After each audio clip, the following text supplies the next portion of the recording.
முதல்வர் மு.க.ஸ்டாலினுக்கு பிறந்தநாள் வாழ்த்துக்களை தெரிவித்துக் கொள்கிறார் தமிழக அரசின் நகர்ப்புற வளர்ச்சித்துறை அமைச்சர் கே.என். நேரு. அமெரிக்க அதிபர் டொனால்டு ட்ரம்ப் உக்ரைன் அதிபர் ஜெலன்ஸ்கி மேல ஒரு ஈகோ வார தொடுத்திருக்காரு. எல்லாம் அந்த பிரஸ் மீட்டினுடைய விளைவு தான். இப்போ ஒரு சிக்கலான பொசிஷன்ல உக்ரைன் இருக்காங்க. அது என்ன சிக்கல், அதனால உக்ரைனுக்கு என்ன பிரச்சனை அப்படிங்கிறது தான் இந்த வீடியோல பார்க்க போறோம். இது டிகோட் பை வெங்கட்.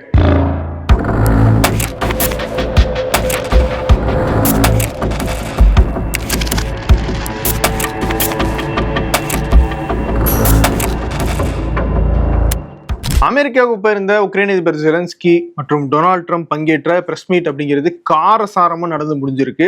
அது ஏன் அப்படி ஆச்சு, அதுக்கு பின்னாடி இருக்கிற அரசியல் என்ன அப்படிங்கிறத பத்தி நம்ம டிகோட் நிகழ்ச்சியில ஒரு வீடியோவை தனியா பண்ணியிருக்கோம். அதை பாத்தீங்கன்னா இன்னும் ஒரு பெட்டர் அண்டர்ஸ்டாண்டிங் கிடைக்கும் இந்த பிரச்சனையில எந்த நிலைமையில இருக்கு அப்படிங்கிறதுக்கு. அந்த பிரஸ் மீட்டினுடைய விளைவாக இப்போ உக்ரைனுக்கு கொடுக்க இருந்த அமெரிக்காவினுடைய நிதியை நிறுத்தி வச்சிருக்கிறதாக அமெரிக்க அரசாங்கம் அறிவிச்சிருக்கு. இப்போ ஜெலன்ஸ்கி திக்குமுக்கு ஆடி போயிருக்காரு அப்படின்னு தான் சொல்லணும். ஏன்னா அவரே வெளிப்படையா சொல்லியிருந்தாரு, ஐரோப்பிய நாடுகள் எங்களுக்கு சப்போர்ட் பண்ணாலும் அமெரிக்காவினுடைய சப்போர்ட் இல்லாம எங்களால ரஷ்யாவை எதிர்கொள்ள முடியாது, இதுதான் எங்களுடைய நிலைமை அப்படின்னு சொல்லி ஓப்பனாவே பேசியிருந்தாரு. இப்போ அமெரிக்கா தங்களுடைய நிதியை நிறுத்துறதா அறிவிச்சிட்டாங்க. இது இந்த பீஸ் டாக்ஸ்ல உக்ரைனுடைய கையை இன்னும் வீக்காக்க தான் செய்யும். ஏன்னா ஏற்கனவே ட்ரம்ப்பும் புட்டினும் தான் நாங்க சொல்றதா நடக்கணும்ன்ற மாதிரி வந்து இந்த பேச்சுவார்த்தையை கொண்டு போய்கிட்டு இருக்காங்க.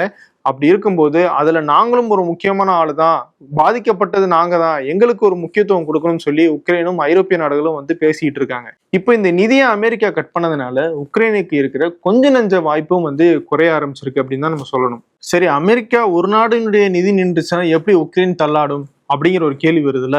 டொனால்டு ட்ரம்ப் என்ன சொல்றாரு, அமெரிக்கா உக்ரைனுக்கு $350 பில்லியன் இந்த போர் நடக்கிற காலத்துல கொடுத்துருக்குன்னு சொல்றாரு. ஆனா நமக்கு கிடைச்சிருக்கிற அபிஷியல் மற்றும் ஓப்பன் சோர்ஸ் டேட்டாவை எடுத்து நம்ம பார்த்தோம்னா அமெரிக்கா அவ்வளவு தொகை கொடுக்கல அப்படிங்கிறது தான் தெரிய வருது. அமெரிக்காவினுடைய டிஃபென்ஸ் மினிஸ்ட்ரி அவங்க சொல்ற கணக்குப்படி அமெரிக்கா உக்ரைனுக்கு $182 பில்லியன் கொடுத்திருக்காங்க.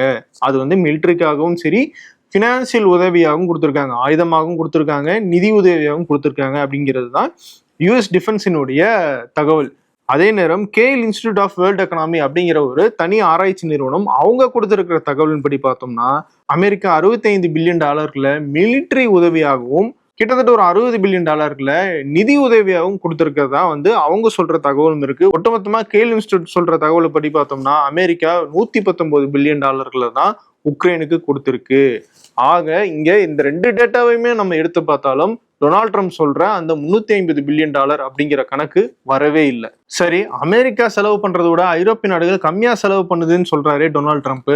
அந்த குற்றச்சாட்டுல உண்மை இருக்கா அப்படின்னு கேட்டா அந்த குற்றச்சாட்டுல பாதி உண்மை இருக்கு அப்படின்னு நம்ம சொல்லலாம். ஏன் அப்படி சொல்றோம்னா ஐரோப்பிய நாடுகள் மொத்தமா சேர்ந்து $132 பில்லியன் உக்ரைனுக்கு கொடுத்திருக்காங்க. அதே நேரம் அமெரிக்கா $119 பில்லியன் தான் வந்து உக்ரைனுக்கு கொடுத்திருக்காங்க கேல் இன்ஸ்டிடியூட்னுடைய அந்த தகவலின்படி. அப்படி பார்த்தா டொனால்டு ட்ரம்ப் சொல்ற மாதிரி ஐரோப்பிய நாடுகள் கம்மியா செலவு பண்ணல, அமெரிக்காவோட அதிகமா தான் செலவு பண்றாங்க. ஆனால் அமெரிக்கா ஒரு நாடா கொடுக்குற தொகையும் ஐரோப்பா மொத்தமா சேர்ந்து கொடுக்குற தொகையும் நம்ம கம்பேர் பண்ணி பார்த்தோம்னா அமெரிக்கா அதிகமா கொடுக்குற மாதிரி தான் தெரியும்.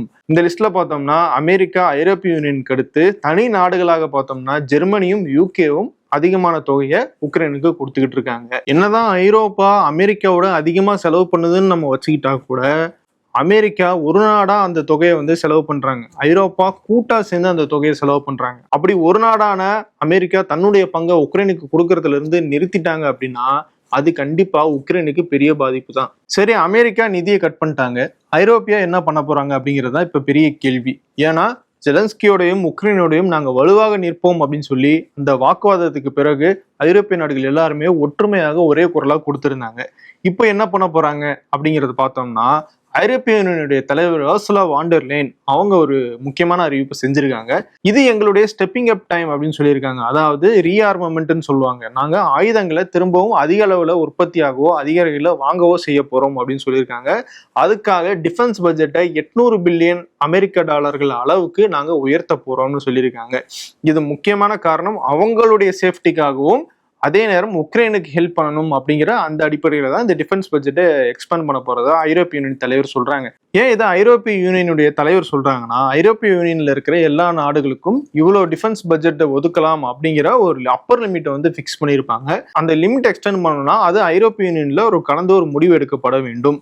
அந்த லிமிட் எக்ஸ்பேண்ட் பண்றதுக்கான ஒரு எமர்ஜென்சி மீட்டிங் இன்னும் 2 நாட்கள்ல நடக்க இருக்கு. அதை முன்னிட்டு தான் உர்சுலா இப்ப அந்த அறிவிப்பை செஞ்சிருக்காங்க. உர்சுலாவினுடைய இன்னொரு முக்கியமான ஸ்டேட்மெண்ட் என்னன்னா, lasting peace can only build on strength and strength begins with strengthening ourselves அப்படின்னு சொல்லியிருக்காங்க. அதாவது நம்ம வலுவா இருந்தா மட்டும்தான் அமைதிக்கான ஒரு வலுவான அடித்தளத்தை நம்மளால உருவாக்க முடியும். அதனால இது நம்ம வலுவாகிறதுக்கான நேரம் அப்படின்னு சொல்லியிருக்காங்க உர்சுலா. அதாவது உக்ரைன் ரஷ்யா பிரச்சனையில ட்ரம்ப்பும் புட்டினும் வந்து சேர்ந்துக்கிட்டு அவங்க ஒரு வலுவான இடத்துல இருக்கிற மாதிரி ஒரு பிம்பத்தை கட்டமைச்சுக்கிட்டு இருக்காங்க. நம்மள இந்த இடத்துல பெருசா மதிக்கல. அப்போ நம்மளுடைய வலுவை காட்டினா மட்டும்தான் இந்த பேச்சுவார்த்தையில நமக்கான முக்கியமான இடத்த நம்ம கேட்டு வாங்க முடியும். அவங்க கொடுக்கலாம் என்ன, நம்ம அந்த இடத்த கேட்டு வாங்கணும் அப்படிங்கிற ஒரு நிலைப்பாட்டுக்கு உர்சுலா வந்திருக்காங்க. சரி, நம்ம நிதியை கட் பண்ணி உக்ரைனுக்கு ஒரு நெருக்கடி கொடுக்கலான்னு பார்த்தோம். இப்ப ஐரோப்பிய நாடுகள் நாங்களும் நிதியை அதிகரிக்க போறோம் அப்படின்னு சொல்லிட்டாங்க. சரி, அடுத்த மூவா ட்ரம்ப் என்ன பண்ணுவாரு அப்படிங்கிற ஒரு ஃபீசிபிலிட்டி நம்ம யோசிச்சு பார்த்தோம்னா, நேட்டோவுக்கான அந்த நிதியை நிறுத்திட்டாருன்னா என்ன பண்றது அப்படிங்கிற ஒரு கேள்வி வருது. இந்த கேள்வி ஏன் வருதுன்னா, சமீபத்துல தான் எலான் மஸ்க் சொல்லியிருந்தாரு, நேட்டோல இருந்து அமெரிக்கா வெளியேறதுக்கான நேரம் வந்துருச்சுன்னு சொல்லிட்டு. ஸோ இந்த சிச்சுவேஷன்லாம் கம்பேர் பண்ணி பார்த்தோம்னா டொனால்ட் ட்ரம்ப் அடுத்து நேட்டோவுக்கு வரதுக்கான வாய்ப்பு இருக்கு. ஏன்னா நேட்டோவில் இருக்கிற பெரும்பான்மையான நாடுகள் வந்து எல்லாமே ஐரோப்பிய நாடுகள் தான் இருக்கு. யூஎஸ், கனடா மட்டும்தான் வெளியே இருக்கிற நாடுகள். அப்போ அந்த ஐரோப்பாவில் நடக்கிற பிரச்சனைக்காக நாங்க ஏன் நிதி கொடுக்கணும் அப்படிங்கிற ஒரு பாயிண்ட் ஆஃப் வியூவை டொனால்ட் ட்ரம்ப் எடுக்கிறதுக்கான வாய்ப்பு ரொம்பவே அதிகம். சரி, ஒரு பேச்சுக்கு எலான் மஸ்க் சொல்ற மாதிரி நேட்டோல இருந்து அமெரிக்கா வெளியேறிச்சுன்னு வச்சுக்கும், அப்போ என்ன நடக்கும்? ஒண்ணுதான் நடக்கும். புட்டின் ரொம்ப சந்தோஷப்படுவார்.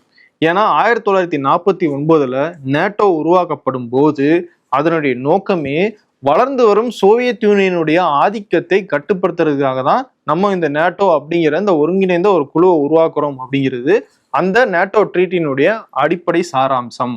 சிம்பிளா சொல்லணும்னா, கிழக்கு ஐரோப்பியாவில் கம்யூனிஸ்ட் நாடுகளினுடைய ஆதிக்கம் அதிகமாகிடக்கூடாது அப்படிங்கிறதுக்காக தான் இந்த நேட்டோ உருவாக்கப்பட்டுச்சு. அதனாலதான் அப்படிப்பட்ட ஒரு நேட்டோ அமைப்புல உக்ரைன் போய் சேர்றத ரஷ்யா எதிர்த்துட்டு வந்தாங்க.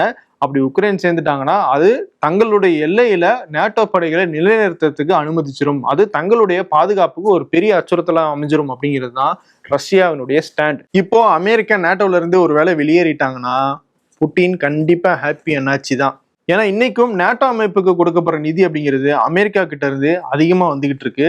அது மட்டும் இல்ல, நேட்டோனுடைய நிர்வாகத்திலையுமே அமெரிக்காவினுடைய இன்ஃப்ளூயன்ஸ் அதிகமா இருக்கும். ஒருவேளை அமெரிக்கா வெளியேறிட்டாங்கன்னா அந்த நிர்வாக சீர்குலைவுமே ஏற்படுறதுக்கு பெரிய அளவிலான வாய்ப்பு இருக்கு அப்படின்னு நம்ம கருதலாம். ஆனா கடந்த 75 ஆண்டுகளாக அமெரிக்கா இந்த நேட்டோ மூலமாக பல்வேறு அரசியல் நகர்வுகளை ஐரோப்பாவிலும் சரி உலகம் முழுக்கும் சரி பண்ணியிருக்காங்க. அதையெல்லாம் வீணடிக்கிற வகையில டொனால்ட் ட்ரம்ப் அதுல இருந்து வெளியேற முடிவு எடுப்பாரா அப்படிங்கிறது பெரிய கேள்விதான். ஆனா யாருக்கு தெரியும் டொனால்ட் ட்ரம்ப் எப்போ என்ன முடிவு எடுக்கிறாரு அப்படிங்கிறது அவருக்கே தெரியுமான்னு தெரியல. அப்படி இருக்கும்போது நேட்டோல இருந்து அவர் வெளியேற மாட்டார் அப்படிங்கிறதையும் நம்மளால உறுதியா சொல்ல முடியாது. இந்த இடத்துல பிரான்சினுடைய அதிபர் இமானுவேல் மேக்ரனுடைய ஒரு ஸ்டேட்மெண்ட்டை நம்ம கவனிக்க வேண்டியதா இருக்கு. அமெரிக்கா உக்ரைனுக்கான நிதியை கட் பண்ணிட்டதுனால இது அக்ரஸர், அதாவது தாக்குதலை தொடங்கிய ரஷ்யாவுக்கு தான் வலு சேர்க்கும்னு சொல்லியிருக்காரு அவரு. இந்த ஆங்கிள் நம்ம கொஞ்சம் ஒரு அனாலிசிஸ் பண்ணி பார்க்கலாம். இப்போ அமெரிக்கா உக்ரைனுக்கான நிதியை கட் பண்ணிட்டாங்க. இப்போ உக்ரைனுக்கு என்ன பாதிப்பு ஏற்படும்? உக்ரைனுக்கு வர வேண்டிய ஆயுதங்களுடைய அளவு குறைய ஆரம்பிக்கும். ஆல்ரெடி உக்ரைன் ஒரு ஸ்டாக்கை வச்சிருக்காங்க ஆயுதங்களை.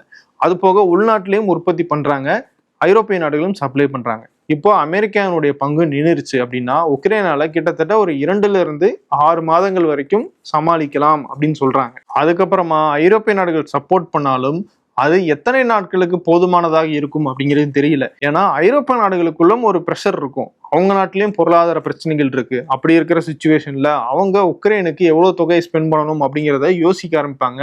உள்நாட்டுல பிரச்சனை அதிகமாக உள்நாட்டு மக்கள் கிட்ட இருந்தும் பிரச்சனை அதிகமாகும். அதனால ஐரோப்பிய நாடுகளுடைய சப்போர்ட்டும் உக்ரைனுக்கு எவ்வளவு நாள் கிடைக்கும் அப்படிங்கிறதும் ஒரு சந்தேகத்துக்கிடமான கேள்விதான். சரி, ஒட்டுமொத்தமா இதுல ட்ரம்பினுடைய நிலைப்பாடு என்ன அப்படிங்கிற விஷயத்துக்கு வருவோம். நான் சொல்றதை நீங்க கேளுங்க, அப்படி இல்லையா நீங்களே இந்த போரை நடத்திக்கங்க, நீங்களே இந்த அமைதி பேச்சுவார்த்தையை நடத்திக்கங்க அப்படிங்கிறது தான் ட்ரம்ப்பினுடைய நிலைப்பாடா இருக்கு. ட்ரம்ப் இப்படி எடுக்கிற எல்லா முடிவுமே ஏதோ ஒரு வகையில ரஷ்யாவையும் புட்டினையும் ஆதரிக்கிற வகையில தான் போய் முடியுது. அப்படி இல்லை, நம்ம கை வாங்கணும் அப்படின்னா ஐரோப்பிய நாடுகள் உக்ரைனுக்கு சாலிடான சப்போர்ட்டை கொடுக்கணும். அதையெல்லாம் தாண்டியும் ஐரோப்பிய யூனியனும் சரி ஐரோப்பிய நாடுகளும் சரி ஒன்றிணைஞ்சு உக்ரைனுக்கு முழு மூச்சுல சப்போர்ட் பண்ணாலும் டொனால்ட் ட்ரம்ப் டரிஃப் வார கையில எடுப்பாரு, அதாவது வரி விதிப்பை கையில எடுப்பாரு. ஐரோப்பிய நாடுகள் மேல ஏற்கனவே கோவத்துல இருக்காரு. எங்க நாட்டை விட ஐரோப்பிய நாடுகள் அதிகமாக வரி விதிக்கிறாங்க, நாங்க அவங்களுக்கு தான் அதிகமா செலவு பண்ணிட்டு இருக்கோம்னு சொல்லிட்டு இருக்காரு. இப்போ இந்த சைடு இருக்கிற பிரச்சனைய சரி கட்டுறதுக்காக அந்த பக்கம் டொனால்ட் ட்ரம்ப் வரி விதிப்பை அதிகப்படுத்துறதுக்கான வாய்ப்பும் ரொம்பவே அதிகமா தெரியுது. இதையெல்லாம் வச்சு அனலைஸ் பண்ணி பார்த்தோம்னா உக்ரைனுக்கும் ஐரோப்பாவுக்கும் அமெரிக்காவினுடைய சப்போர்ட் அப்படிங்கிறது ரொம்பவே தேவை. அவங்க இல்லாம இவங்களால சமாளிக்க முடியும், ஆனா அது எவ்வளவு நாளைக்கு அப்படிங்கிறது தான் இங்க இருக்கிற முக்கியமான கேள்வி. இன்னொரு பக்கம் உக்ரைன் அதிபர் ஜெலன்ஸ்கி அவர் மைண்ட்ல என்ன ஓடிட்டு இருக்கும் அப்படிங்கிறதையும் பார்க்கணும்ல. இந்த ரேர் எர்த் மெட்டல்ஸ் 500 பில்லியனுக்கு நீங்க எனக்கு கொடுக்கணும் அப்படின்னு சொல்லி டொனால்ட் ட்ரம்ப் கேட்கிறாரு. அந்த ஒப்பந்தத்தை போட போய் தான் அங்க பிரச்சனையாகி அந்த ஒப்பந்தம் கையெழுத்தாகவும் திரும்பி வந்துருச்சு. இப்போ அமெரிக்கா நமக்கான நிதியை கட் பண்ணிருச்சு. நம்ம அமெரிக்காவினுடைய சப்போர்ட்டை கேட்டு போகணும்னா அந்த ரேர் எர்த் மெட்டலுக்கான அந்த ஒப்பந்தத்தை கையெழுத்திட வேண்டும். அப்படி அந்த ஒப்பந்தத்தை நம்ம கையெழுத்திட்டதுக்கு அப்புறமாக அமெரிக்கா தன்னுடைய நிதியை நிறுத்தினாலோ இல்லைன்னா அந்த செக்யூரிட்டியில ஏதாவது பிரச்சனை ஏற்பட்டாலோ இவங்க ரஷ்யாவுடைய ஸ்டாண்ட் எடுத்து உக்ரைனுடைய செக்யூரிட்டிக்கு ஆபத்து ஏற்படுத்தினாலோ என்ன பண்றது அப்படிங்கிற மாதிரியான விஷயங்கள் எல்லாம் ஜெலன்ஸ்கியினுடைய மைண்ட்ல கண்டிப்பா ஓடிக்கிட்டு இருக்கும். இப்போ நிதி நிறுத்தப்பட்டதான் அந்த தகவல் வெளியான பிறகு உக்ரைனுடைய பிரதமர் என்ன சொல்றாருன்னா, அமெரிக்காவோட நல்லுறவை மெயின்டைன் பண்றதுக்கு உக்ரைனால என்னெல்லாம் பண்ண முடியுமோ அதையெல்லாம் நாங்க பண்ணுவோம் அப்படின்னு சொல்லியிருக்காரு. அதே நேரம் எங்களுடைய உள்நாட்டிலேயே ஆயுதங்களுடைய உற்பத்தியை அதிகரிக்க போறோம் அப்படிங்கிற விஷயத்தையும் சொல்லியிருக்காரு. ஒட்டுமொத்தமா உக்ரைனுடைய நிலைப்பாடு ஒண்ணுதான், எங்களுக்கு அமெரிக்கானுடைய சப்போர்ட் கண்டிப்பா தேவை அப்படிங்கிறது. அதே நேரம் எங்களுடைய உரிமையும் நாங்க விட்டு கொடுக்க தயாராக இல்லை அப்படிங்கிறது தான். ஸோ இந்த பிரச்சனை அப்படிங்கிறது அடுத்து என்ன மாதிரியான பாதையில பயணிக்குது அப்படிங்கிறத தொடர்ந்து நம்ம டிகோட் நிகழ்ச்சியில பார்க்கலாம். வேறொரு வீடியோல உங்களை மீண்டும் சந்திக்கிறேன். நன்றி, வணக்கம். மார்ச் 1ஆம் தேதி பிறந்தநாள் காணும் தமிழகத்தின் எளிய மக்களின் பாதுகாவலர் தன்னிகர் இல்லா முதல்வர் மு.க. ஸ்டாலினுக்கு மனமார்ந்த பிறந்தநாள் வாழ்த்துக்களை தெரிவித்துக் கொள்கிறார் தமிழக அரசின் நகர்ப்புற வளர்ச்சித்துறை அமைச்சர் K.N. நேரு.